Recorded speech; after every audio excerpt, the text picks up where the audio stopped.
말을 해도 알아듣지 못하거나 엉뚱한 말을 하는 사람을 사오정이라 하지요. 또는 바보 영구나 맹구로 표현하기도 하는데요. 예수님의 말씀을 들었는데도 알아듣지 못하는 자들이 있었습니다. 듣기는 들었는데 깨닫지 못한 것입니다. 그들은 영적인 맹인이요 청각 장애인들이었습니다. 오늘 본문은 요한복음 10장 22절부터 31절입니다. 예루살렘에 수전절이 이르니 때는 겨울이라. 예수께서 성전 안 솔로몬 행각에서 거니시니 유대인들이 에워싸고 이르되 당신이 언제까지나 우리 마음을 의혹하게 하려 하나이까. 그리스도이면 밝히 말씀하소서 하니 예수께서 대답하시되 내가 너희에게 말하였을 때 믿지 아니하는도다. 내가 내 아버지 이름으로 행하는 일들이 나를 증거하는 것이거늘 너희가 내 양이 아니므로 믿지 아니하는도다. 내 양은 내 음성을 들으며 나는 그들을 알며 그들은 나를 따르느니라. 내가 그들에게 영생을 주노니 영원히 멸망하지 아니할 것이요 또 그들을 내 손에서 빼앗을 자가 없느니라. 그들을 주신 내 아버지는 만물보다 크심에 아무도 아버지 손에서 빼앗을 수 없느니라. 나와 아버지는 하나이니라 하신대 유대인들이 다시 돌을 들어 치려 하거늘. 아멘. 오늘 말씀의 제목은 왜 예수를 믿지 못하는가 입니다. 오늘 예수님께서 사역하신 배경은 수전절입니다. 수전절은 겨울이고요. 유대력 키슬레브월 25일인데요.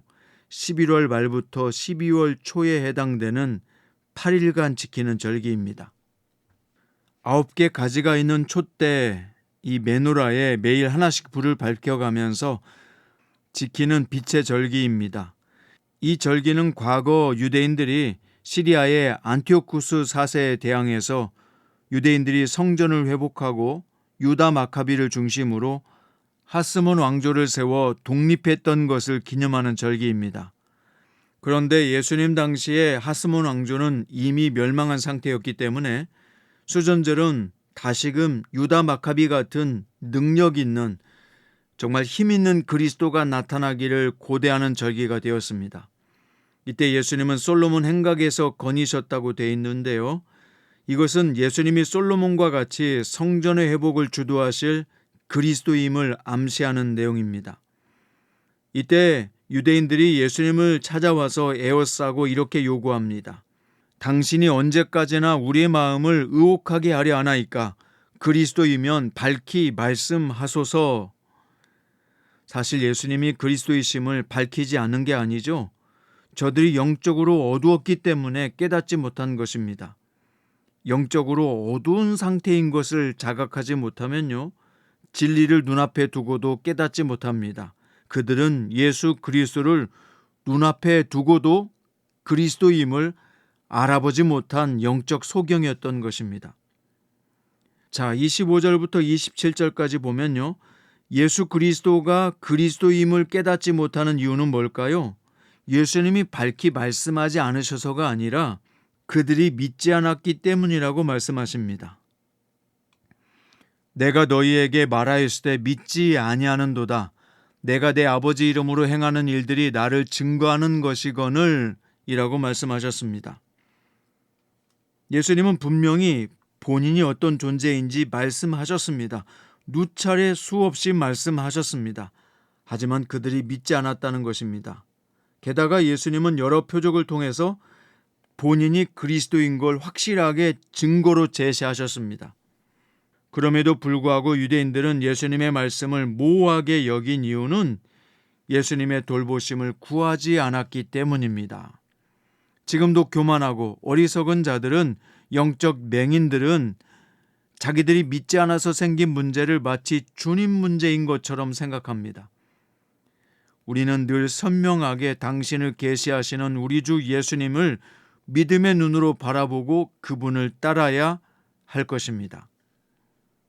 자, 28절부터 31절 말씀은 이들이 뭔가 선입견에 붙들려 있다는 것을 보여주고 있는데요. 예수님은 당신을 믿고 따르는 양들에게 아주 중요한 약속을 하셨습니다. 28절에 보시면 내가 그들에게 영생을 주노니 영원히 멸망하지 아니할 것이요 또 그들을 내 손에서 빼앗을 자가 없느니라. 영원한 생명을 주기 위해서 예수님은 오셨고 누구에게도 당신의 양을 빼앗기지 않겠다고 선언하셨습니다. 또 29절에 보면 이는 아버지 하나님이 양을 빼앗기지 않으신다는 의미이기도 하다고 말씀하십니다.